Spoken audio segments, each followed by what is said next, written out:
प्रहलाद महाराज ने नरसिम्हा भगवान को बोला कि हे नरसिम्हा देव, ये पूरा भौतिक जगत में सब लोग हैप्पीनेस के पीछे भाग रहे हैं, खुशियों के पीछे भाग रहे हैं, जबकि हर खुशी में ऐसे लगता है जैसे कि रेगिस्तान में पानी के पीछे, किसी मिराज के पीछे भाग रहे हैं। जाते हैं तो वहां पे खुशी मिलती ही नहीं है, फिर आगे जाते हैं, ऐसे लगता है दूर तक पानी है, वहां जाते हैं तो पानी नहीं मिलता।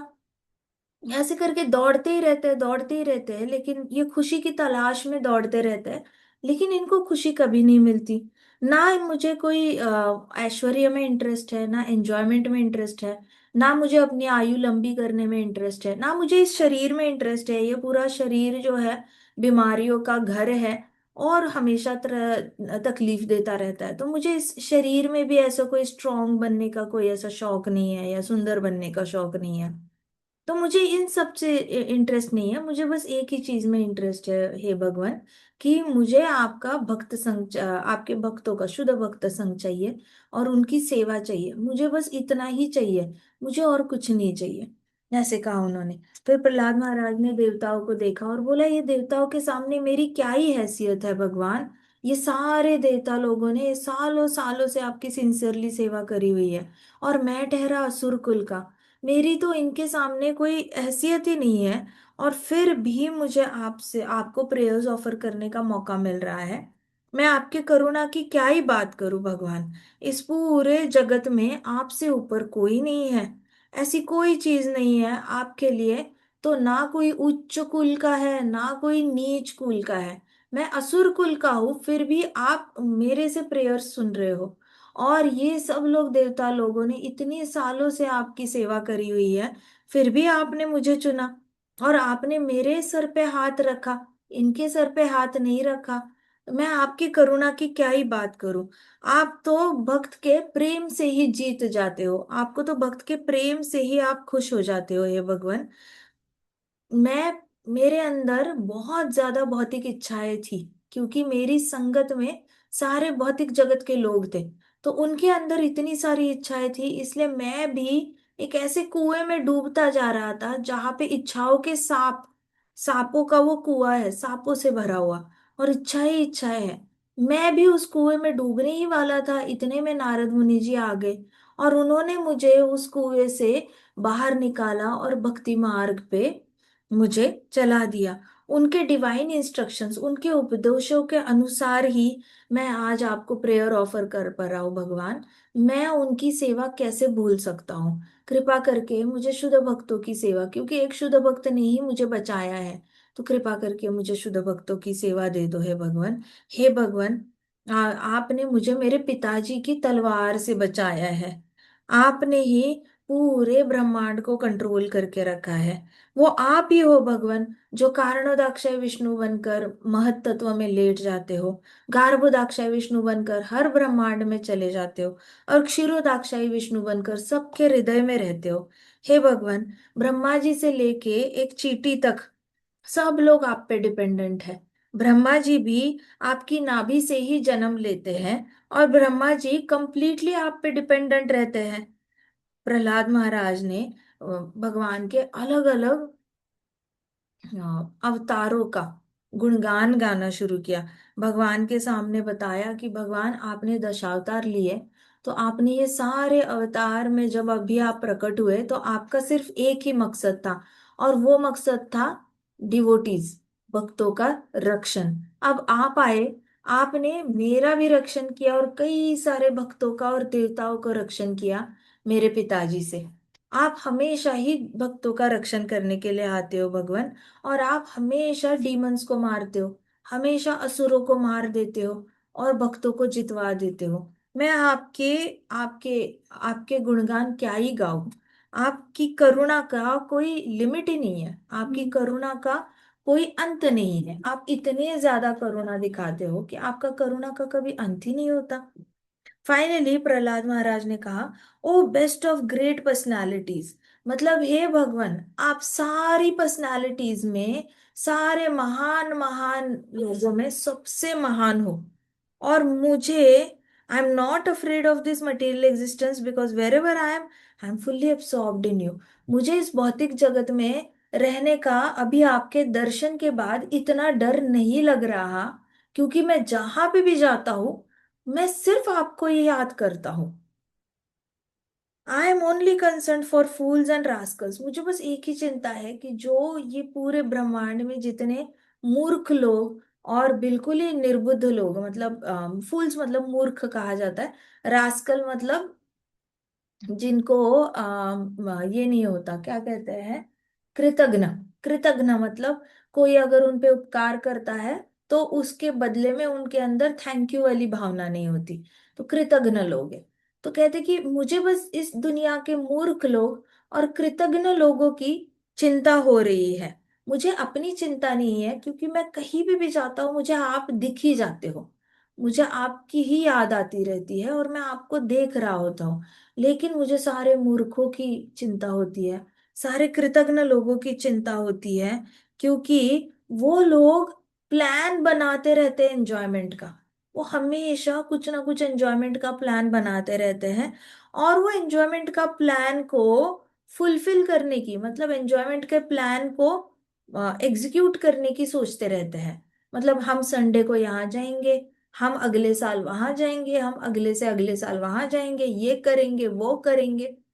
तो ये लोग सिर्फ प्लानिंग में लगे रहते हैं, इंद्रिय तृप्ति के, एंजॉयमेंट की प्लानिंग में रहते हैं। तो मुझे ऐसे मूर्ख लोगों की बड़ी चिंता होती है, क्योंकि मैं बहुत कंसर्न्ड हूँ, मतलब मैं बहुत ज्यादा चिंतित हूँ आउट ऑफ लव। तो मतलब इनके इनके ऊपर मुझे इतना प्रेम आता है, क्योंकि वो जन्मे है ना वहां पे प्रहलाद महाराज, बचपन से उन्होंने सारे बच्चों के साथ टाइम बिताया है, तो नेचुरली अफेक्शन होता है आसपास के लोगों से। तो कहते कि मुझे ये सारे मेरे प्लानिट पे जितने भी लोग हैं ना, मेरे अंदर उनके लिए बहुत प्यार है। लेकिन मुझे उनका बहुत बुरा लगता है। जैसे कोई भी अभी बड़ा नेता बन जाए, तो बड़ा नेता बनने के बाद वो सबसे पहले क्या करता है, अपने गांव को सुधारता है। जिस भी गांव से आया है ना, वहां पे उसको उस सिटी को, उस गांव को, उस स्टेट को सबसे बेस्ट बनाना होता है। तो ये उसका, वो खुद ही उसके अंदर आता है। तो आप जहाँ पे भी जन्मते हो ना, वहां से खास अटैचमेंट होती है। तो प्रहलाद महाराज ने कहा मुझे इन असुरी जितने भी मूर्ख है और कृतघ्न लोग हैं, इनकी बड़ी चिंता होती है, प्रेम से चिंता होती है, मुझे इनसे प्रेम है, इन सब लोगों से। मेरे प्रिय भगवान नरसिम्हा देव, आई सी दैट, मैं ये देख पा रहा हूँ कि बहुत सारे संत लोग हैं, बट वो सारे, कई सारे मुझे यहाँ पे साधु पुरुष दिख रहे हैं, कई सारे संत दिख रहे हैं, लेकिन ये सब सिर्फ अपनी ही मुक्ति के बारे में सोच रहे हैं। क्योंकि वहां पे थे ना, सिद्ध सिद्ध लोग से थे, तो सिद्ध लोग क्या करते हैं, साधना करते हैं, विद्या धरते। तो ज्ञानी ऋषि क्या कर रहे हैं, ज्ञान ले रहे हैं। सिद्ध ऋषि क्या कर रहे हैं, सिद्ध लोक वाले मेडिटेशन कर रहे हैं और अपनी ही मुक्ति के बारे में सोच रहे हैं। ज्ञान योगी भी अपनी मुक्ति के बारे में सोच रहे हैं। और बाकी सारे ऋषि जो हैं, जो शास्त्र पढ़ाते हैं, वो भी अपनी मुक्ति के बारे में सोच रहे हैं। तो कहते कि मैं देखता हूँ कि ये सारे, मैं आसपास जो ऋषि संत दिख रहे हैं मुझे, ये अपने बारे में ज्यादा चिंता करते हैं कि मैं कैसे मुक्त हो सकता हूँ, अपने बारे में ज्यादा सोचते हैं। ये सब लोग हिमालय चले जाते हैं, टाइम आने पर हिमालय चले जाते हैं, और हिमालय में जाके सालों सालों तक एक कड़ी तपस्या करते हैं, कि कुछ ना खाने की तपस्या, ना पीने की तपस्या, कंटिन्यूअस बैठकर ओमकार का जाप करने की तपस्या, सांस लेने अंदर लेने छोड़ने की तपस्या। तो मैं देखता हूँ कि ये सारे संत महात्मा इतने बड़े बड़े हैं, लेकिन इनको सिर्फ अपनी चिंता है। उनको मूर्ख लोगों की और कृतघ्न लोगों की चिंता ही नहीं है। इनको मूर्ख और कृतघ्न लोगों पे प्रेम भी नहीं आता। ये दूसरों को मुक्त करने में, इस भौतिक जगत से बाहर निकालने के लिए इनका दिल नहीं पिघलता भगवान। इनके अंदर उनके लिए कोई भाव नहीं है, कोई प्रेम नहीं है, ऐसे नॉर्मल लोगों के लिए जो फंस चुके हैं भौतिक जगत में। तो इनके अंदर ऐसा कोई भाव नहीं है, ये सिर्फ अपनी मुक्ति के बारे में सोचते हैं और सिर्फ अपने बारे में सोचते हैं। They are not interested in delivering others. दूसरों को भौतिक जगत से ट्रांसपोर्ट करना, डिलीवर करना आध्यात्मिक जगत में, मतलब इधर से लेकर उधर रखने में उनको कोई इंटरेस्ट नहीं है। बट मैं ऐसा नहीं चाहता भगवान। मैं सिर्फ अकेला लिबरेट नहीं होना चाहता, मैं सिर्फ अकेले मुक्त नहीं होना चाहता। मुझे पता है भगवान कि बिना कृष्ण भक्ति के कोई भी खुश नहीं रह सकता। मुझे इतना भी पता है कि अगर मैं कृष्ण भक्ति नहीं करता तो मैं भी खुश नहीं रह पाऊंगा। और मुझे इसलिए ये भी पता है कि अगर ये सारे मूर्ख और कृतघ्न लोग कृष्ण भक्ति नहीं करेंगे तो ये लोग भी कभी खुश नहीं रह पाएंगे भगवान। तो मैं चाहता हूं कि मैं इन सारे मूर्ख और कृतघ्न लोगों को लेकर आपके पास आ जाऊं। मैं आपके चरणों पे पूरी तरह सरेंडर कर जाऊं। बट मैं इन सबको लेकर आना चाहता हूँ। तो प्रहलाद महाराज का सर्कल तो बहुत बड़ा था।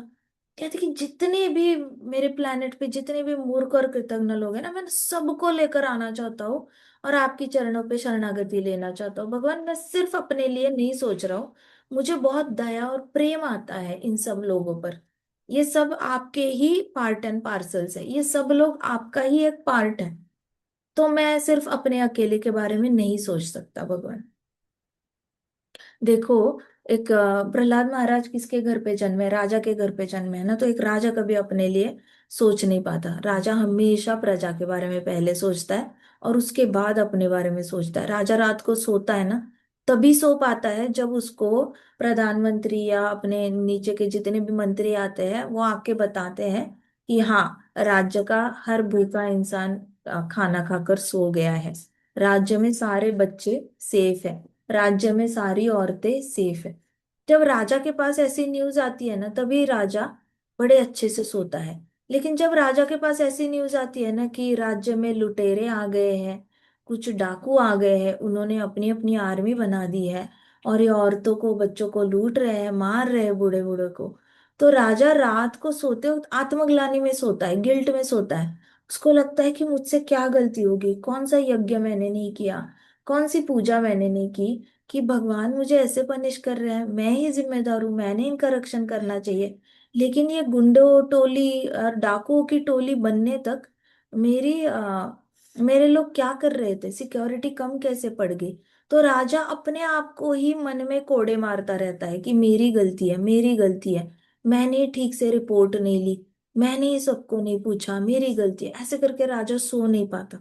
तो वैसे प्रहलाद महाराज किसके घर पे जन्मे, हिरण्यकश्यपु के। असुर कुल के है, लेकिन है तो राजा का बेटा ही। तो वो कभी ऐसे नहीं करेगा कि सिर्फ अपने बारे में नहीं सोच सकता, वो हमेशा समाज के बारे में पहले सोने सोचेगा।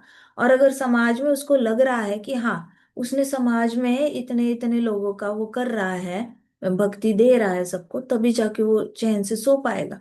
इसलिए प्रहलाद महाराज कह रहे हैं कि ये सारे साधु पुरुष जो है ये हिमालय में जाते हैं और सिर्फ अपनी मुक्ति का देखते हैं, इनको कोई पड़ी नहीं है दुनिया की। लेकिन मैं ऐसे नहीं बनना चाहता।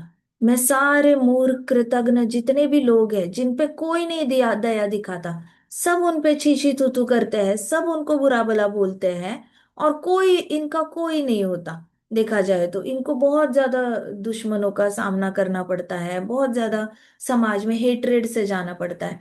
तो मैं ऐसे लोगों को आपके पास लेकर आना चाहता हूँ जिनको समाज ने बड़ा प्रताड़ना करके रखी है, क्योंकि ये खुद भी मूर्ख है, ये खुद अपनी प्रताड़ना करते हैं और समाज से भी अपनी प्रताड़ना करवाते हैं। तो भगवान, मैं इनकी सेवा करना चाहता हूँ, मैं इनको कृष्ण भक्ति देना चाहता हूँ, क्योंकि ये लोग कभी भी खुश नहीं रहेंगे और जब तक खुश नहीं रहते तब तक खुद को भी तकलीफ देंगे और दूसरों को भी तकलीफ देंगे। तो ये सच्चाई है जीवन की, ये सच्चाई है। जो खुद कभी खुश नहीं रहता ना, वो दूसरों को कभी खुश देख नहीं सकता, दूसरों को खुश कर नहीं सकता और दूसरों को खुश रहने नहीं दे सकता। मान लो उसके सामने दूसरा अपना अपना काम करके भी खुश हो रहा है ना, तो भी उसको खुश रहने नहीं देगा।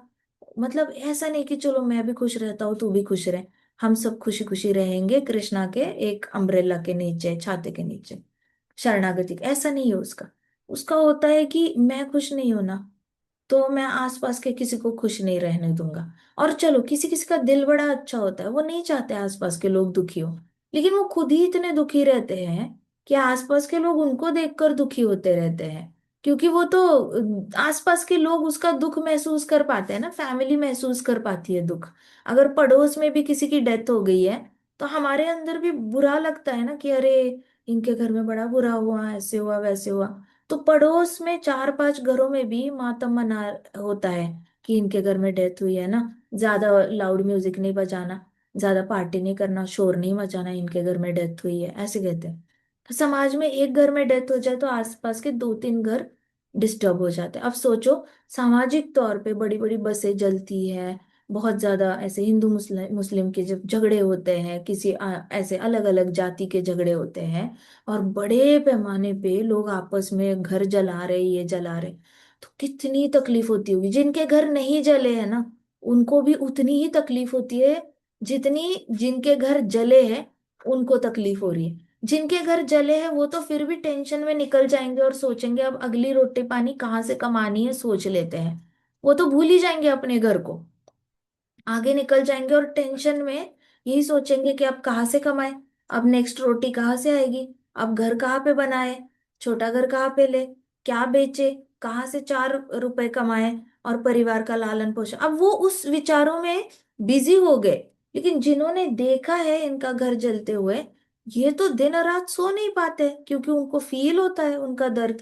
तो जो दुखी होता है ना, उसको क्या लगता है कि सिर्फ मैं ही दुखी हूँ और दुनिया को मेरी कुछ नहीं पड़ी है। उसको पता नहीं होता वो दुखी होकर भी दुनिया पे अत्याचार कर रहा होता है, इसलिए दुखी रहना नहीं होता। अब दुखी नहीं रहना तो फॉर्मूला क्या है? कृष्णा की शरणागति, chant and be happy, simple, बहुत सिंपल फॉर्मूला है। भगवान का नाम लेना है, भगवान के गुणगान गाने हैं, कीर्तन गाने हैं, भजन गाने हैं, खुश रहना है, अच्छे से शास्त्र पढ़ने हैं, पढ़ना नहीं आता तो सुनने हैं, सुनना भी नहीं आता तो कहीं जाओ और भक्तों में जहाँ पे आपस में बातें कर रहे हैं कृष्णा के बारे में, तो आपस में बातें कर रहे हैं तो वो सुनो। मच्चित्ता मतगत प्राण, वैसे करके बोधयंता परस्परम, आपस में बातें करनी है। ऐसे करके किसी ना किसी तरीके से कृष्ण की सेवा करनी है। इस तरीके से खुश रहने की कोशिश करनी है, दुखी रहने के बहाने नहीं ढूंढने हैं। जैसे इंसान दुखी रहने के बहाने ढूंढता है ना, वैसे इंसान ने खुश रहने के भी बहाने ढूंढने चाहिए कि चलो मैं थोड़ा आज लो फील कर रहा हूँ, जाप कर लेता हूँ। आज मैं थोड़ा लो फील कर रहा हूँ, मेरा फेवरेट बुक पढ़ लेता हूँ प्रभुपाद का। आज मेरा थोड़ा मूड ऑफ चल रहा है, मैं कीर्तन लगा के डांस ही कर लेता हूँ। आज मेरा थोड़ा मूड ऑफ चल रहा है, मैं जाके कृष्णा की पूजा ही कर लेता हूँ।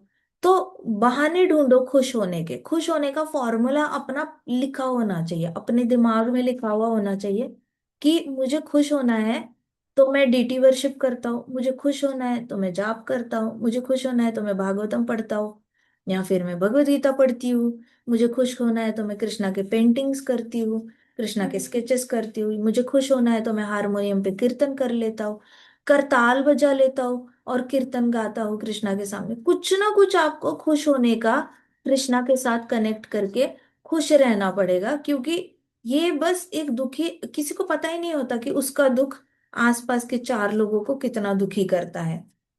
तो प्रहलाद महाराज ने कहा मुझे पता है कि इस दुनिया में ना बहुत सारे दुखी लोग हैं और वो खुश नहीं हो सकते जब तक कृष्ण भक्ति नहीं करते। इसलिए मैं सबको कृष्ण भक्ति का मार्ग दिखाना चाहता हूँ ताकि ये सब लोग खुश हो। ये हमेशा दुखी रहते हैं, जो मन मर्जी आए एंजॉयमेंट के लिए कहीं ना कहीं मार्ग ढूंढते हैं, लेकिन एंजॉयमेंट करने के बाद भी दुखी रहते। तो मैं ऐसे लोगों को मदद करना चाहता हूँ भगवान, ऐसे कहा। सोचो प्रहलाद महाराज कितने अच्छे। तो ये भक्त में और योगी में ये फर्क होता है। भक्त भक्त जो होता है ना, वो पहले दूसरों के बारे में सोचता है। जैसे प्रभुपाद, प्रभुपाद ने तो ऐसे लोगों को एक्सेप्ट किया है जो पूरे कपड़े नहीं पहनते थे, जो खाना नहीं खाते थे, खाने की जगह इंटॉक्सिकेशन करते थे, रास्ते पे पड़े रहते थे, ऐसे ही कहीं पे, मतलब अच्छे अच्छे घर के बच्चे थे, ऐसा नहीं कि बुरे घर के बच्चे थे। इनके माता पिता बहुत पढ़े लिखे और वेल सेटल्ड थे। ऐसे अच्छे अच्छे घरों के बच्चों ने रास्ते पे पड़े रहना और ड्रग्स लेना, ड्रिंक करना, फिर ऐसे ही ढंग से कपड़े नहीं पहनना और मांसाहार करते रहना, ऐसे लोगों पे एक प्रभुपाद ने दया दिखाई है। सोचो प्रभुपाद का दिल कितना बड़ा होगा, जिसको अमेरिका के लोगों ने खुद साइड कर लिया था। मतलब ये कम्युनिटी ऐसी थी जहां पे अमेरिका का पढ़ा लिखा जो ये था, सोसाइटी था, वो इम्पोर्टेंस नहीं देता था। पैसे वाली सोसाइटी भी इम्पोर्टेंस नहीं देती थी, पढ़ी लिखी सोसाइटी भी इम्पोर्टेंस नहीं देती थी, और फैमिली का सेक्शन भी इम्पोर्टेंस नहीं देता था। कोई भी ऐसा सेक्शन नहीं था, समाज का कोई वर्ग नहीं था जो इन लोगों को एक्सेप्ट कर रहा था। सब लोग कह रहे थे अरे ये तो बस गए गुजरे हैं, ये आजकल ड्रग्स फैल गया है अमेरिका में, और इतना मतलब वो प्रॉब्लम इतनी बड़ी हो गई थी ना अमेरिका में कि वो सॉल्व ही नहीं हो रही थी। जैसे आज हमारे इंडिया में पंजाब है, पंजाब और कई सारे ऐसे स्टेट्स हैं जहाँ पे बहुत ज्यादा ये फैल गया है ड्रग्स का। सरकार सॉल्व ही नहीं कर पा रही है प्रॉब्लम, क्योंकि बाहर के देशों से फंडिंग आ रही है, पैसे आ रहे हैं, और यहाँ पे भी सबको पैसे कमाने हैं, तो इस चक्कर में बच्चों को बिगाड़े जा रहे हैं लोग। तो पैसे का खेल है पूरा, सबको पैसा कमाना है, और कम टाइम में कमाना है, और शॉर्टकट में कमाना है। तो लोग पैसा कमाने के लिए दूसरों की जिंदगी से भी खेल रहे हैं, ऐसी पुड़िया, नमक की पुड़िया टाइप ऐसे बेचते रहते हैं। तो ये वाला प्रॉब्लम अमेरिका में भी बहुत हुआ था, जहां पे लोगों को पैसा कमाना था शॉर्टकट में। और बेचारी कौन सी जनता सफर कर रही थी? पैसे वालों के बच्चे ही सफर कर रहे थे, क्योंकि पैसे वालों के बच्चों के पास ही पैसे थे। अब उनको लत लग गई, तो माँ बाप कितना भी पैसे दे उनको कम पड़ जाते थे, क्योंकि बार बार उनको इंटॉक्सिकेशन करना था, एडिक्शन हो चुका था। फिर ये गरीब रह जाते थे, फाइनली होमलेस। होमलेस तो अमेरिका भी परेशान हो गया था कि इनको कहाँ पे इनको रखे, हॉस्पिटल्स में जगह नहीं है, इनके लिए होमलेस घर बनाए होमलेस वालों के लिए।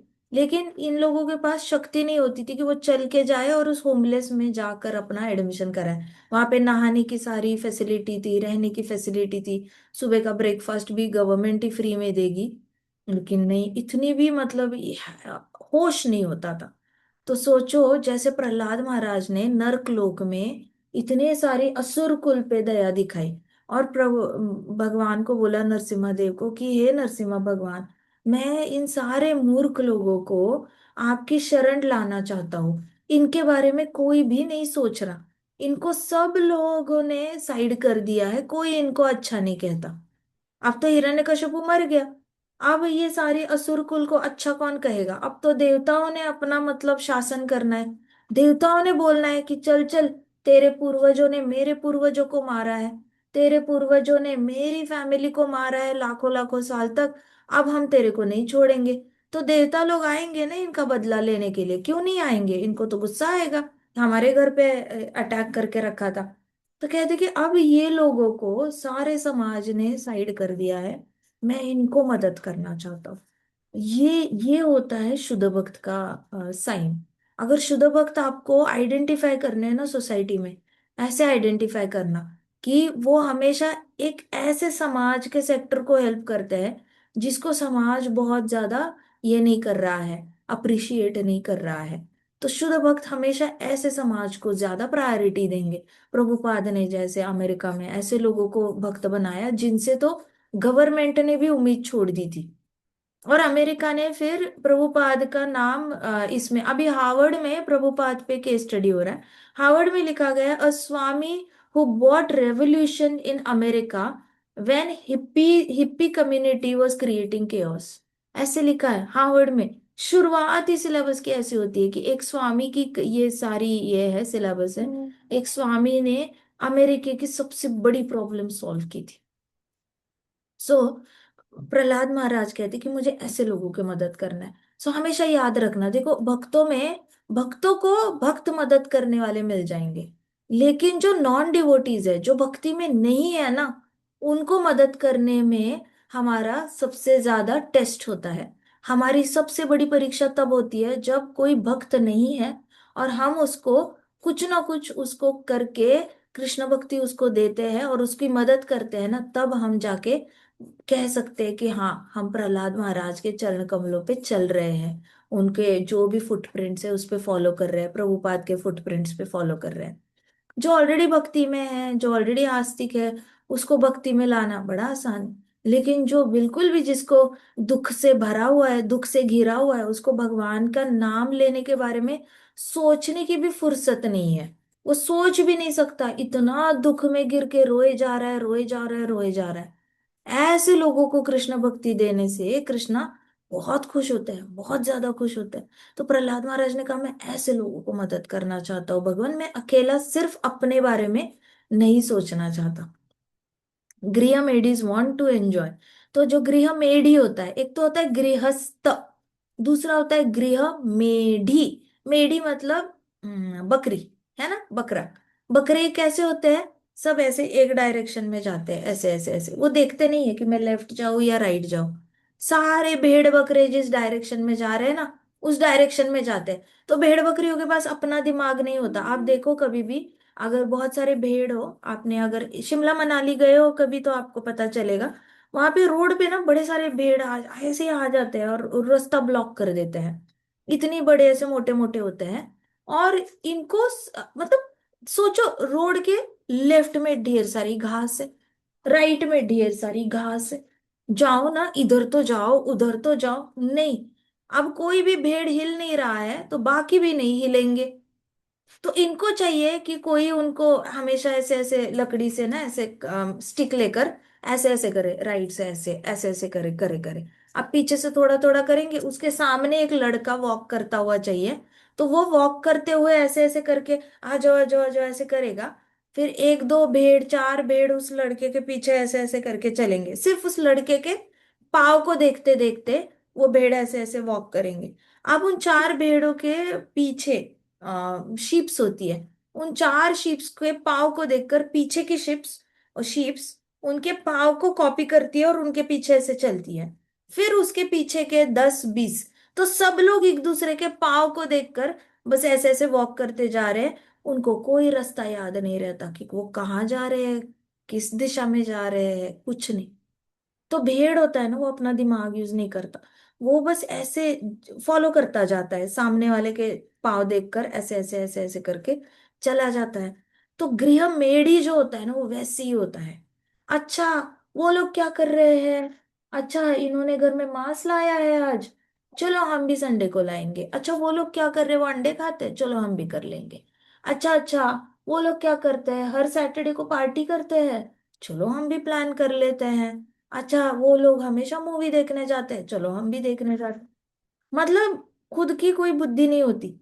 ये बस आसपास के जितने भी उनके कांटेक्ट में लोग होते हैं ना, उनको देखकर कॉपी करना, देखकर कॉपी करना, कॉपी करना। तो ये होता है गृहमेडी, जो हमेशा कॉपी करता रहता है। और कॉपी करते करते कलयुग में आप क्या ही कॉपी करोगे। कलयुग में आपके पास कॉपी करने के लिए क्या है, मांसाहार कॉपी कर सकते हो, मीट ईटिंग, इंटॉक्सिकेशन कॉपी कर सकते हो, क्योंकि 99.9999% लोग ये सब करते हैं, चारों रूल ब्रेक करते हैं। कौन से ब्रेक करते हैं चारों रूल, इंटॉक्सिकेशन करते हैं मतलब मांसाहार करते हैं, मदिरा पान करते हैं या स्मोक करेंगे, या फिर गैम्बलिंग करेंगे किसी ना किसी तरीके से, कम टाइम में ज्यादा पैसा आ जाए, कम टाइम में ज्यादा पैसा आ जाए। ऐसे करके ऐसे चीजों में पैसे डालने की कोशिश करेंगे जिससे कि ज्यादा पैसा आ जाए। इनको मेहनत नहीं करनी, इनको इतना भी नहीं पता कि जो एक ड्रॉप ड्रॉप से पैसा आता है ना वही टिकता है, अचानक से आया हुआ पैसा अचानक चला भी जाता है। ये किसी को लॉजिक नहीं पता आज तक पैसे का। तो इन लोगों को चाहिए कि क्विक क्विक मनी। तो गैम्बलिंग कहते हैं उसको। जरूरी नहीं कि आप कैसीनो में ही जाओ, बाहर रहकर भी आप ऐसे शेयर्स में जो हर रोज सुबह से लेके 3 बजे तक बैठे रहते हैं, वो भी गैम्बलिंग ही कर रहे हैं, सट्टा कहते हैं उसको। तो ये करेंगे। और चौथा क्या करेंगे, क्रॉस फ्रेंडशिप करेंगे। इनको इनको कोई फर्क नहीं पड़ता कि शादी हुई है नहीं हुई है, इनको इंटरेस्ट होता है दूसरों की पत्नियों में, दूसरों के पतियों में। तो 99.99% लोग हैं, उनको कॉपी करने जाओगे तो यही चार चीजें करोगे। तो गृह मेढ़ी जो होता है ना, वो कॉपी करते करते क्या करता है, सिर्फ इंद्रिय तृप्ति करने लग जाता है। उसको और कोई तरीका पता ही नहीं होता जीने का। पता होता तो बेटर जीते, पता नहीं है ना, इसलिए गलतियां करते हैं। जिसको पता है वो नहीं करेगा, जानबूझ के कौन करेगा गलतियां। लेकिन आसपास दिख रहा है ना, सब कर रहे हैं तो गलत क्या है। सब मॉल जाते हैं हम भी जाएंगे, सब मूवी देखते हैं हम भी देखेंगे, सब बर्गर खाते हैं हम भी खाएंगे, गलत क्या है उसमें। ऐसे करके इनको पता ही नहीं होता कि ये कर क्या रहे। तो गृह मेढ़ी जो होता है ना, वो हमेशा एंजॉयमेंट में बिजी रहता है। क्योंकि आसपास के लोग क्या कर रहे हैं, एंजॉय कर रहे हैं। तो प्रहलाद महाराज ने कहा, गृहमेढ़ी हमेशा एंजॉयमेंट करने में लगा रहता है और वो हमेशा सफर करता है, मतलब हमेशा ही दुखी रहता है। अभी देखो, इंडिया और यूरोप की डील हो गई तो उसमें कारें सस्ती हो गई। तो जिनके पास ऑलरेडी अच्छी अच्छी कार है, ठीक है, 2-3 साल पहले ली है, वो कह रही कि हमें अभी ये बेचनी है और लंदन से जो कार आएगी उसको खरीदनी है। तो अभी उन्होंने 3 साल पहले खरीदी हुई अच्छी लग्जरी कार भी उनको ऐसे छीछी तू तू लगने लगी है। अब वो कह रहे हैं कि इसमें मजा नहीं आ रहा, अब वहां से जो आएगी उसमें थोड़ा सा 25% 50% का फर्क है, तो अब हम वो लेंगे। सफर कर रहे हैं ना अभी। 3 महीने पहले इसी गाड़ी में खुश थे, और अभी जैसे ही पता चला दूसरी आ सकती है, तो अभी जिस गाड़ी में बैठ रहे वही गाड़ी उनको इतनी अच्छी नहीं लग रही है, क्योंकि अब पता है कि इससे भी बेटर आ सकती है। तो ये सबसे बड़ा सफरिंग है। तो गृहमेढ़ी जो होता है ना, वो हमेशा एंजॉयमेंट करता है, और एंजॉयमेंट करते वक्त सफर भी करता है, एंजॉयमेंट करते वक्त सफर करता है। सपोज गृहमेढ़ी किसी पार्टी में गया और उसको वहां पे किसी ने पूछ लिया तेरे पास कौन सी कार है, उसने अपनी कार का नाम बता दिया और सामने वाले ने बोला ओ तेरे पास वो है, मेरे पास तो ये है, और माना कि जिसने बोला उसकी कार ज्यादा महंगी है, तो इसको खुद ही अपनी कार अच्छी नहीं लगेगी। अब वो सोचने लगेगा मैं ज्यादा पैसे कैसे कमाऊं और मैं ज्यादा अच्छी कार कैसे लूं, उसने जो ली है कार उससे भी बेटर कैसे लूं। तो बैठे बैठे एंजॉय करते करते भी दुखी हो गए। एंजॉय करते करते भी, मतलब एंजॉयमेंट के सैंडविच में जो टिक्की डाली हुई है ना, वो दुखी की टिक्की है। करते करते ही ये हो जाता है, दुखी हो जाता है। सो वैसे गृहमेढ़ी जो होता है वो हमेशा एंजॉयमेंट करता है, लेकिन एंजॉयमेंट करते करते पैरेलली वो बहुत दुखों का सामना भी करता है।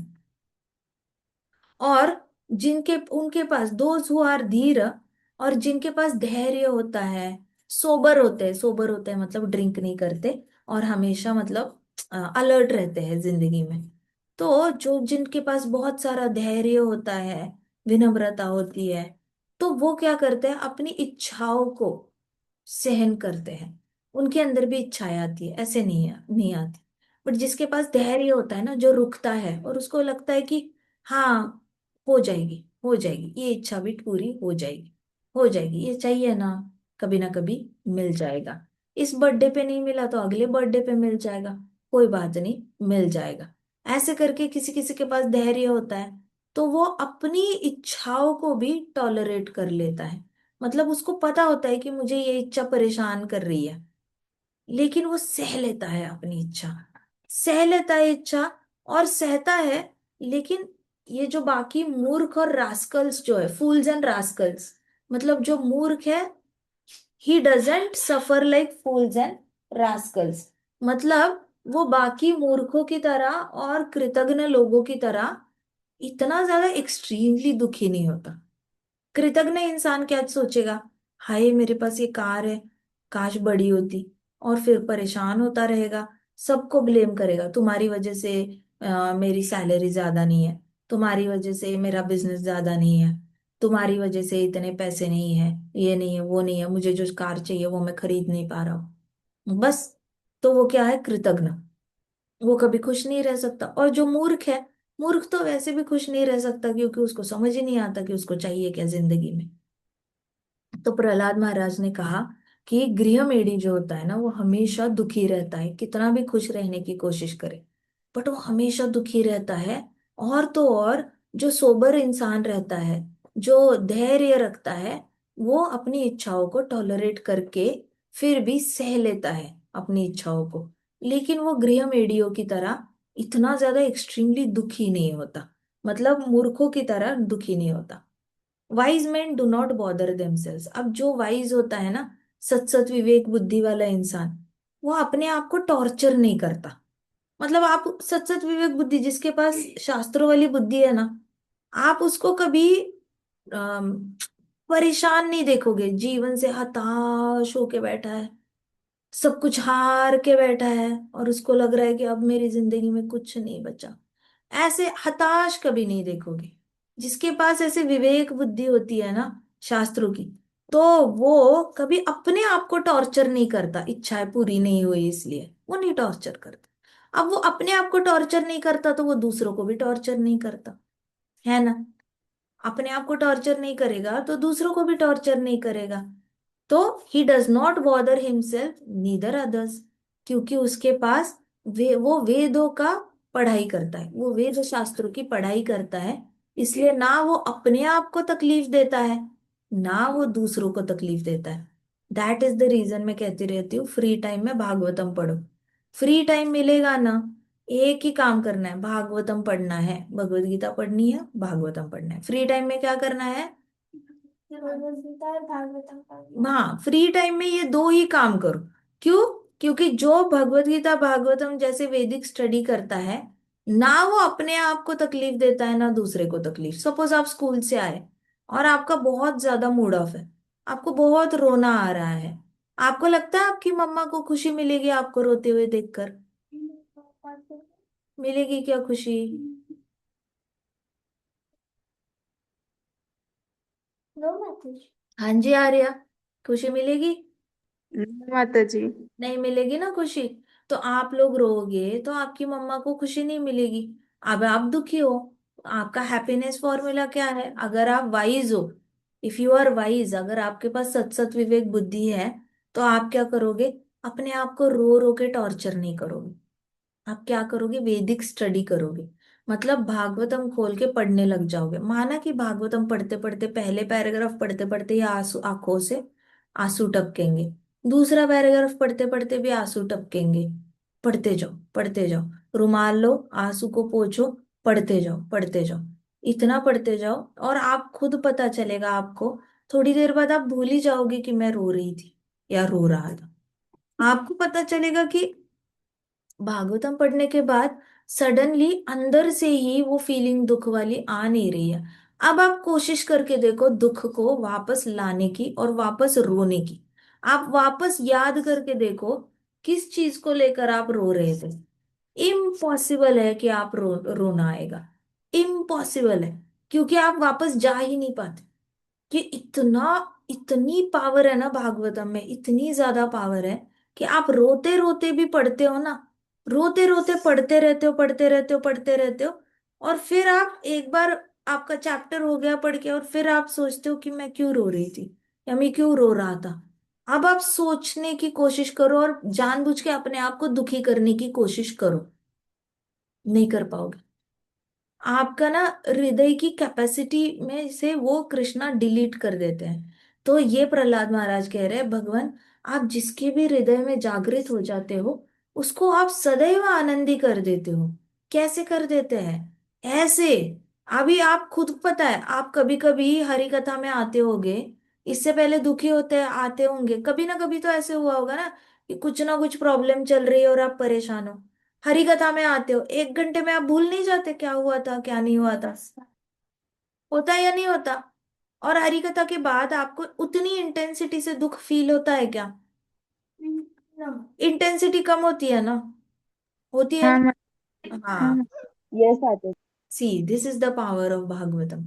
ये भागवतम की पावर है। इसलिए हमेशा हैप्पीनेस का फॉर्मूला भागवतम रीडिंग, हैप्पीनेस का formula Bhagavatam reading, tension free होने का फॉर्मूला भागवतम रीडिंग, रोने से फ्री होने का फॉर्मूला भागवतम रीडिंग, सत सत विवेक बुद्धि लाने का फॉर्मूला भागवतम रीडिंग। ऐसे करके भागवतम रीडिंग में सारी एनर्जी को डाइवर्ट कर दो। जितना भी बुरा लग रहा है वो सारा बुरा लगना बंद हो जाता है। इतनी पावर है। तो वाइज मैन, तो जो भी बुद्धिमान इंसान होता है ना, अभी देखो जो मूर्ख है और कृतज्ञ है, उससे तो हम एक्सपेक्ट कर नहीं सकते। उसके तो मुंह में हमें लड्डू ठूसना पड़ता है, जगन्नाथ जी को बाहर आना पड़ता है रास्ते पर, और उसके मुंह में जगन्नाथ जी का प्रसादम हमें ठूसना पड़ता है कि ये लो प्रसादम ले लो, ये लो। मतलब पहले तो पैकेट में देते थे, तो पता चला कि लोग पैकेट इधर उधर फेंक के चले जाते हैं, कुछ कुछ लोग तो खाते भी नहीं है। तो फिर पैकेट से ऐसे कट करके हाथ में ले लो और हाथ से उनके हाथ में दे दो, हाथ में दे दो, फिर जाके वो खाते थे। मुझे याद है हम लोग राजकोट में रथ यात्रा चल रही थी, और हमने पैकेट दे रहे थे ऐसे, ये रथ यात्रा चल रही है तो हम अपना हरे कृष्णा कीर्तन करते करते, हाथ में एक टोकरी है हमारे, टोकरी में ढेर सारे पैकेट्स है प्रसादम के, और हम दिए जा रहे दिए जा रहे। और फिर क्या हुआ कि हम आगे, फिर थोड़े से हम आगे आ गए, अब पीछे यात्रा तो पीछे ही रहेगी। हम वापस पीछे जा रहे, तो जिनको हमने प्रसादम दिया था, तो कुछ कुछ लोगों ने तो ऐसे ही नीचे प्लास्टिक के पैकेट के साथ फेंक दिया था। क्या करें? तो हमने सारे वो पैकेट जो थे वो फाड़े और उसमें से निकाल के हाथ में देना शुरू किया। जो हाथ में दिया हुआ ऐसे करके, ऐसे तो नहीं करेंगे ना, ऐसे करेंगे तो ऐसे ही जाएगा मुंह में। तो हमने हाथ में देना शुरू किया। तो जो मूर्ख होते हैं और कृतज्ञ होते हैं ना, इनके तो हमें मुंह में भक्ति ठूसनी पड़ती है ऐसे करके। लेकिन जो ऑलरेडी भक्ति में आया है वो तो वाइज बन सकता है ना, वो बुद्धिमान बन सकता है। बुद्धिमान बन के अपने अपने आप को दुखी करने के कारण नहीं ढूंढ सकता, वो अपने आप को खुश करने का कारण ढूंढेगा और वो भागवतम पढ़ेगा। तो वैदिक स्टडी से, हमेशा याद रखना, वैदिक स्टडी। भागवत हमें प्रहलाद महाराज अपनी प्रेयर्स में कह रहे वैदिक स्टडी, वेद शास्त्रों की पढ़ाई से वाइज मैन जो है वो हमेशा क्या रहते हैं, हम कभी भी अपने आप को टॉर्चर नहीं करते। तो याद रखना, कभी अपने आप को टॉर्चर मत करो। आज आपकी शादी नहीं हुई है, कल को आपकी शादी हो जाएगी, आप माता पिता बन जाओगे। अगर आप मदर बने और अनहैप्पी रहे तो आपके बच्चे सैड सैड रहेंगे हमेशा। अगर आप फादर बने और सैड रहे तो आपके बच्चे हमेशा सैड सैड रहेंगे। तो आपको ये कला सीखनी होगी, हैप्पी कैसे रहते हैं। जब तक आप ये कला सीखते नहीं है तब तक आप बच्चों को खुशी खुशी बड़ा नहीं कर सकते। फिर अगले जो बच्चे प्रभुपाद आपके घर में भेजेंगे, उन बच्चों पे अत्याचार होगा ना। तो सबसे पहले अपने अंदर आपने हरि नाम लेकर हमेशा संतुष्ट वाली भावना आनी चाहिए। हमेशा अंदर से संतुष्ट फील करना, मतलब संपूर्ण फील करना, पूर्ण पुरुषोत्तम भगवान के हम भक्त हैं। जैसे हमारे कृष्ण संपूर्ण है ना, वैसे हम अंदर से आनंद में संपूर्ण है। हमें सच में किसी चीज की कमी महसूस नहीं होती। तो ये वाला भक्त बनने की कोशिश करना है, जिसके हृदय में किसी भी चीज की कमी महसूस नहीं होती। वो हमेशा प्रेम से भरा हुआ रहता है, करुणा से भरा हुआ रहता है, दया से भरा हुआ रहता है, और उसका एक ही मकसद होता है जिंदगी में जीने का, और वो है कृष्ण की सेवा। कृष्ण की सेवा, भक्तों की सेवा, कृष्ण की सेवा, भक्तों की सेवा, उसका एक ही मकसद के लिए वो जीता है। और वैदिक स्टडी, वैदिक स्टडी करते करते अपनी बुद्धि हमेशा सरल मार्ग पे लगा रहता है। जो स्टडी नहीं करता ना, शास्त्रों की जो स्टडी नहीं करता, उससे बड़े गलत गलत निर्णय होते रहते हैं, और उसको जीवन में बहुत बहुत कठिनाइयों का सामना भी करना पड़ता है। वो खुद ही गलत निर्णय लेता है, गलत निर्णय लेता है तो वापस नए प्रॉब्लम खड़े कर देता है। तो शास्त्र पढ़ना बड़ा जरूरी है ताकि निर्णय कभी गलत ना हो। तो यहाँ पे प्रहलाद महाराज ने कहा, जो बुद्धिमान होते हैं वो कभी अपने आप को तकलीफ नहीं देते। कैसे?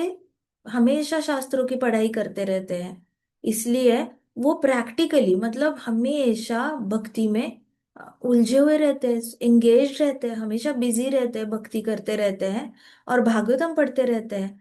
देयर फॉर माई लॉर्ड, इसलिए मेरे भगवान, मैं आपको दंडवत प्रणाम करता हूँ। आपकी भक्ति में बहुत शक्ति है। एक गृह मेढ़ी भी एक अच्छा गृहस्थ बन सकता है अगर वो आपके शास्त्रों की पढ़ाई करे और शुद्ध भक्ति का मार्ग अपनाए। हे भगवान, बाय रेंडरिंग, आपके आपके चरणों पे आपकी भक्ति करके, 6 प्रकार की भक्ति। आपको प्रे करना, मतलब क्या करना? आपको हमेशा सदैव वंदन करते रहना, प्रे करना। उसके बाद dedicating the results of activities to you, मतलब जो भी हम कर्म कर रहे हैं भगवान, वो सारे कर्मों का जो फल है, वो उस फल वो हम आपको ही देते हैं। मतलब हमारे कर्मों को जो रिजल्ट आता है उसका कारण हम सिर्फ आप ही हो ऐसे समझते हैं। तो ये वाली एक अलग भक्ति होती है। जैसे ही किसी ने कहा, अरे आपने इलेक्शन कैसे जीता? बस कृष्णा ने, कृष्णा की इच्छा थी इसलिए इलेक्शन जीत गए। आपका फर्स्ट रैंक, आप मेरिट में कैसे आए? कृष्णा ने चाहा इसलिए आए, नहीं तो कैसे आते? अरे आप इतने कामयाब कैसे हुए? कृष्णा ने चाहा इसलिए कामयाब हुए, नहीं तो कैसे होते? कृष्णा की इच्छा थी, कृष्णा की वजह से कामयाब हुए, नहीं तो नहीं हो सकते थे। मेहनत करने वाले तो बहुत पड़े हैं दुनिया में, है ना? ऐसे करके ये एक भक्ति का मार्ग है जिसमें आप अपने हर कामयाबी का कारण कृष्ण को बनाते हो, हर खुशी का कारण आप कृष्ण को बनाते हो। तो giving up your fruits for Krishna. तो ये वाले जो dedicating the results of your activities to Krishna, तो प्रहलाद महाराज ने कहा कि 6 टाइप की भक्ति आपके चरणों पे हम ऑफर कर सकते हैं। सबसे पहले तो जो मैं आपको प्रे कर रहा हूँ, वैसे कई सारी प्रार्थनाएं हम आपको करते हैं।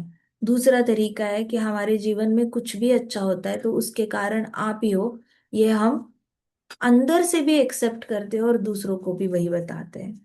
तीसरा, हम आपकी सुबह शाम पूजा करते हैं, दिया लगाते हैं, आरती करते हैं, आपको खाना खिलाते हैं, जल देते हैं, फूल चढ़ाते हैं, आपको अच्छे अच्छे वस्त्र पहनाते हैं। इस तरीके से आपकी पूजा करना, ये तीसरा मार्ग है भक्ति का।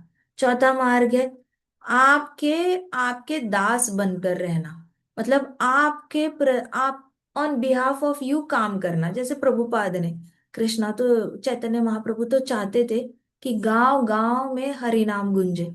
तो प्रभुपाद ने क्या किया, on behalf of Chaitanya Mahaprabhu पूरी दुनिया में हरि नाम फैलाया। तो चैतन्य महाप्रभु चाहते थे तो उनकी इच्छा को आगे बढ़ाया। तो वैसे कृष्णा आपके बिहाफ पे ये चौथा मार्ग है भक्ति का, जहां पे आप जो चाहते हो वो हम यहाँ पे आके करेंगे। जहां पे भी हमारा जन्म हुआ है वहां पे हम आपकी इच्छा पूरी करने की हमेशा कोशिश करेंगे। तो वो चौथा मार्ग है भक्ति का। फिर पांचवा मार्ग है जहां पे हम सदैव आपको याद करते रहेंगे, आपकी लीलाओं को याद करेंगे, हमेशा याद करते रहेंगे। अरे कृष्णा का जन्म कैसे हुआ था, पूतना को कैसे मारा ना, अगासुर को कैसे मारा ना कृष्णा ने, हाँ बका की कैसे चोंच को फाड़ के मार डाला। एक बार तो मोतियों की खेती भी कर दी थी राधा रानी ने। देखा कृष्णा ने कैसे मक्खन खाया, चुराया, मटकी फोड़ी। आपने देखा कृष्णा ने कैसे केशी असुर को मारा। फिर इसको भी बलराम जी ने कैसे मारा, सारे प्रलंबासुर को, व्योमासुर को, इन दोनों ने कैसे मारा। कृष्ण ने क्या क्या लीलाएं की है। और काल्यवन को कैसे भागते भागते मुचुका था नंदा के आंखों से मारा। फिर जरासंध के से 17 बार भाग गए और जरासंध की सारी आर्मी को मारा, पांडवों का रक्षण किया, द्वारका बनाई, मथुरा वासियों को शिफ्ट किया द्वारका में, रातों रात शिफ्ट किया। कितनी कृष्णा महान है ना, क्या क्या लीला है कृष्णा की। सत्यभामा के साथ गए, भौमासुर को मारने के लिए गए, 16,100 रानियों को लेकर आ गए। कितने क्यूट है कृष्णा, है सबके साथ एक साथ विवाह किया, इतने सबके साथ इतने बड़े बड़े महल बनाए सबके लिए। और फिर 16,100 कृष्ण, 108 कृष्णा में कन्वर्ट भी हो गए। और इतने सारी जगह पर सारी पत्नियों के साथ एक साथ रह रहे हैं कृष्णा। कैसे कर लेते हैं कृष्णा। हर जगह पे एक पक्का मतलब परफेक्ट गृहस्थ बनकर रह रहे हैं। किसी रानी के पास वो गुरुजनों को आशीर्वाद ले रहे हैं, किसी रानी के पास जाओ तो ऋषि मुनियों को वो अन्न परोस रहे हैं, कहीं कहीं पे जाओ तो बच्चों को घोड़सवारी सिखा रहे हैं, किसी रानी के महल में जाओ तो वहां पे उनके 10 बच्चों को वो मल्लखांब सिखा रहे हैं, कहीं पे तलवार सिखा रहे हैं, कहीं पे कुछ सिखा रहे हैं। हर रानी के महल में जाओ तो कृष्णा एक कभी फादर का रोल निभा रहे हैं, कभी राजा का रोल निभा रहे हैं, कभी पति का रोल निभा रहे हैं, कभी गार्डन में पॉन्ड्स में पिचकारी से होली खेल रहे हैं। कृष्णा एकदम फैमिली मैन है। कृष्णा कैसे कर लेते हैं ये सब कुछ। ऐसे करके बैठे बैठे कृष्णा के बारे में सोचते रहना, इसको कहते हैं रिमेम्बरेंस। तो ये पांचवा तरीका है भक्ति का। और छठा तरीका है आपके बारे में सुनना। तो कृष्ण के बारे में सुनना, जैसे आप अभी सुन रहे हो वैसे किसी ऐसे हमेशा भागवतम, भगवत गीता, कृष्णा की स्टोरीज को सुनते रहना। ये छठा तरीका है कानों से सुनना। पांचवा तरीका है सोचते रहना कृष्णा की लीला के बारे में सोचते रहना। चौथा तरीका है, हे कृष्णा, क्योंकि आप चाहते हो सारे मूर्ख और कृतज्ञ लोग आपके पास आ जाए इसलिए हम आपकी मदद करेंगे। कृष्णा, क्योंकि आप चाहते हो कि आपके सारे ये सारे यहाँ पे बच्चे हैं पूरे ब्रह्मांड में, वो सारे आपके बच्चे और आप वेट कर रहे हो सारे बच्चों के लिए, तो हम कोशिश करेंगे जितने हम आपके पास लेकर आ सकते हैं उतने हम लेकर आ जाएंगे। तो कृष्णा की ओर से समाज की मदद करना, जैसे फूड फॉर लाइफ प्रोग्राम्स है, लाखों लाखों लोगों को प्रसादम दिया जाता है, वो कृष्णा की ओर से ही समाज की मदद हो रही है। फिर गौशाला बनाने, कृष्णा की ओर से ही गायों का रक्षण किया जा रहा है और गायों की मदद की जा रही है और गायों को प्यार से बड़ा किया जा रहा है। तो कृष्णा की ओर से समाज का भला करना। तीसरा तरीका है कृष्णा आपकी दिन रात पूजा करना, हाथों से आपकी सारी विग्रह है उनकी पूजा करना। दूसरा तरीका है कृष्णा, हम जो भी हमारे जीवन में हम कामयाबी लाते हैं तो उसका कारण हम सिर्फ आपको मानते हैं, वो तरीका है। और पहला तरीका है कृष्णा हर रोज आपको प्रेयर ऑफर करना, जैसे प्रहलाद महाराज ऑफर कर रहे। तो प्रहलाद महाराज ने कहा, हे भगवान, ये 6 तरीके हैं भक्ति करने के, और ये तरीके अपनाने से एक साधारण जीवात्मा भी परमहंस बन सकती है। देखो, परमहंस बनने का तरीका इतना आसान है, इसमें से कोई भी मार्ग मुश्किल है क्या? बताओ मुझे, कोई मार्ग मुश्किल लगा आपको? पूजा करना मुश्किल है क्या? बैठे बैठे कृष्णा के बारे में सोचना मुश्किल है? अभी बैठ कर हम हरि कथा सुन रहे हैं, मुश्किल है सुनना हरि कथा? नहीं। नहीं ना। कोई भी मार्ग मुश्किल नहीं है, पूजा करना मुश्किल नहीं। बैठे बैठे प्रहलाद महाराज की प्रेयर्स, आंखें बंद करके प्रहलाद महाराज की प्रेयर्स को याद करना और कृष्ण को ऑफर करना। हमने तो एक मेडिटेशन भी बनाया है, हम और करेंगे इस पे। लेकिन ये सारी चीजें हम कृष्ण को ऑफर करेंगे, ये भी मुश्किल नहीं है। प्रे करना भी मुश्किल नहीं है, पूजा करना भी मुश्किल नहीं है, कृष्णा की ओर से 4 लोगों को मदद करना भी मुश्किल नहीं है, बड़ा आसान है। आस पड़ोस के लोगों को प्रसादम दे दो, बस टिक लग गया। ऐसा किसी ने नहीं कहा कि बहुत ह्यूज लेवल पे जाके प्रभुपाद की तरह ही प्रचार करना है स्टेज पे बैठ के। आसपास चार, दो दो घरों को प्रसादम की एक कटोरी भी दी ना हमने, तो भी हम समाज का भला ही कर रहे हैं, कृष्णा की ओर से इनके पेट में भक्ति डाल रहे हैं, ताकि इनके अंदर सुकृति बढ़ती रहे बढ़ती रहे। किसी ना किसी दिन ये हरे कृष्णा बोलने लग जाए और अपने गुरु को प्राप्त करे, और फिर कृष्णा के पास चले जाए। तो शुरुआत का निमित्त हम बन सकते हैं बस। तो कृष्णा के हाथ का एक छोटा सा इंस्ट्रूमेंट, जो छोटी सी कटोरी लेकर थोड़ा सा उसमें सूजी का हलवा डाला हुआ है, वो वाला 4 घरों में अगर पहुंचाने वाला हम एक ऐसा इंस्ट्रूमेंट बनते हैं, तो हमारा वो भी टिक लग गया। उसके बाद कृष्णा के बारे में सुनना, अपने गुरु के लेक्चर्स निकालो, प्रभुपाद के लेक्चर्स निकालो और सुनो, कितना अच्छा है। उसके बाद कृष्णा को हमेशा याद करते रहना, सारी सारी आसान है, कुछ भी मुश्किल नहीं है। जो ये करता है ना, वो ऑटोमेटिकली क्या बन जाता है, हम परमहंस की स्टेज अचीव कर सकते हैं। जहां मायावादियों को परमहंस की स्टेज अचीव करने के लिए मिनिमम 30 से 40 साल की ये करनी पड़ती है, तपस्या करनी पड़ती है, तब जाके परमहंस बनते हैं। परमहंस बनना आसान नहीं है। मायावादियों में तो बहुत मुश्किल है, क्योंकि उनको बहुत अलग अलग तरीके के मेडिटेशन से प्रूव करना पड़ता है कि अच्छा तुम्हें साक्षात्कार हुआ, तुम्हें क्या दिखा, अब तुम्हें उस शिष्य में क्या दिख रहा है, अब तुम्हें ये बाकी औरतों में क्या दिख रहा है, तुम्हें बच्चों में क्या दिखता है, यहाँ क्या दिखता है, वहां क्या दिखता है। ऐसे करके उनके बड़े टेस्ट लेते हैं उनके गुरु, और फिर उनको परमहंस का टाइटल दिया जाता है। यहाँ पे तो हर डिवोटी परमहंस है जो ये 6 तरीके अपना रहा है। आप उसको टाइटल दो चाहे ना दो, जो ये 6 चीजें कर रहा है वो ऑलरेडी परमहंस है, बहुत आसानी से परमहंस की उसको स्टेज मिल जाती है।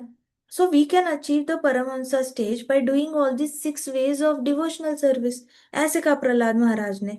और परमहंस कौन होता है? परम हंस मतलब आत्मा, आपकी परफेक्शन स्टेज अचीव हो जाती है, इसके परे और कोई स्टेज होती ही नहीं है। आप सबसे उच्चतम स्टेज ले लेते हो, जो ब्रह्मा जी के पास भी नहीं है। ब्रह्मा जी को भी परमहंस बनने में टाइम लगता है, क्योंकि बेचारे दिन भर ऑफिस का काम करते रहते हैं। जब देखो क्रिएशन क्रिएशन क्रिएशन, कभी असुर झगड़ा कर रहे हैं, कभी देवता झगड़ा कर रहे हैं, झगड़े सुलझा रहे हैं इधर से उधर, बहुत प्रॉब्लम्स होती है ब्रह्मा जी के लाइफ में भी। उनका ऑफिस वर्क बहुत बिजी है। तो प्रहलाद, जितने ब्रह्मा जी बिजी है ना, उतने हम तो बिजी नहीं है, बट ब्रह्मा जी जेन्युइनली बहुत बिजी है। ब्रह्मा जी को भी परमहंस स्टेज अचीव करना बड़ा मुश्किल है, लेकिन भक्त को बड़ा आसानी से मिल जाता है, क्योंकि ये 6 तरीके भक्त अपना लेता है। तो प्रहलाद महाराज ने कहा कि, फिर से प्रहलाद महाराज ने पूरे ऐसे लेट गए, जमीन पर ऐसे लेट गए, और प्रोस्टेटेड ऐसे पूरे जमीन पे, उनकी छाती भी जमीन पे टेकी हुई है, पांव भी टिके हुए हैं, माथा भी उन्होंने टेका हुआ है, प्रोस्टेटेड ओबेसांसेस, पूरा ऐसे लेट कर दंडवत किया। एंड फिर वापस अपने घुटने पे बेंड होके बैठ गए और हाथ जोड़े भगवान के सामने। अपने घुटने पे बैठ गए अभी प्रहलाद महाराज, ऐसे टिकाकर, घुटने टिकाकर बैठ गए। पहले तो पूरा ऐसे दंडवत किया, फिर वापस घुटने पे बैठे और फिर हाथ जोड़े। और भगवान नरसिम्हा देव ने फिर से उनको देखा, बड़े प्यार से देखा। जब भगवान नरसिम्हा देव ने इतनी अच्छी अच्छी प्रेयर सुनी ना, गृहमेढ़ी के बारे में भी बात कर रहा है बच्चा, गृहस्थों के बारे में बात कर रहा है, 6 तरीके के भक्ति है वो भी बात कर रहा है। और सबसे ज्यादा नरसिम्हा भगवान किससे प्रसन्न हो गए? जब उन्होंने कहा कि मैं सिर्फ अपने भले के लिए नहीं करना चाहता, मैं सिर्फ अकेले मुक्त नहीं होना चाहता, मैं सारे मूर्ख और कृतज्ञ लोगों को मदद करना चाहता हूँ कृष्ण भक्त बनने में, जिससे कि मैं उनको भी लेकर आपके पास आ पाऊँ। तो ये वाला जो था ना, ये सबसे ज्यादा नरसिम्हा भगवान की आंखों में आंसू ला गया। तो नरसिम्हा भगवान ने अभी तक पूरी तरह अपना गुस्सा थूक दिया था। अभी तो नरसिम्हा भगवान के अंदर 1% भी गुस्सा नहीं था। और उन्होंने ही लेड इज जेंटल आइज, बड़े प्यार से ऐसे प्रहलाद महाराज को देख रहे थे। और फिर नरसिम्हा भगवान बोले, नरसिम्हा भगवान बोले, माय डियर प्रहलाद, कहते मेरे प्रिय प्रहलाद, मोस्ट जेंटल वन, मतलब सबसे विनम्र, तुम असुरों के परिवारों में सबसे बेस्ट हो। जितने भी असुर है उसमें तुम बेस्ट हो। मैं तुमसे बहुत ज्यादा प्रसन्न हो चुका हूँ, I am very please with you. No one can understand me without pleasing me, कोई भी मुझे आज तक समझ नहीं पाया। जब तक मुझे प्रसन्न नहीं करता तब तक कोई मुझे समझ नहीं सकता। तुमने मुझे प्रसन्न कर लिया है और तुम मुझे बहुत अच्छे से समझ लेते हो। जो भी मुझे प्रसन्न करता है वो वापस कभी इस भौतिक जगत में दुखी नहीं हो पाता। तुमने मुझे प्रसन्न किया है, इसलिए दुख तुम्हारे आसपास कभी भटकेगा भी नहीं। मेरे प्रिय बच्चे, मेरी जो लीलाएं हैं वो जीवात्माओं की सारी इच्छाएं पूरी कर देती है। भगवान की लीलाएं जो है वो जीवात्माओं की सारी इच्छाएं पूरी कर देती है। तो माय पास टेंस, मेरी जितनी भी लीला है वो जीवात्माओं की इच्छा पूरी करने के लिए ही है। इसलिए तुम मांगो, तुम जो भी मांगोगे आज, मैं तुम्हारी सारी इच्छाएं पूरी करूंगा। तुम्हें जो मांगना है मांगो।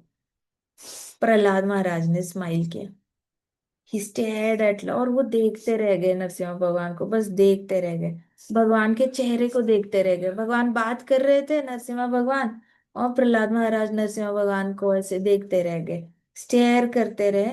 और वो ऐसे देख रहे थे और वो सोच रहे, मतलब वो सोच ही नहीं पा रहे थे, भगवान इतने सुंदर लग रहे थे।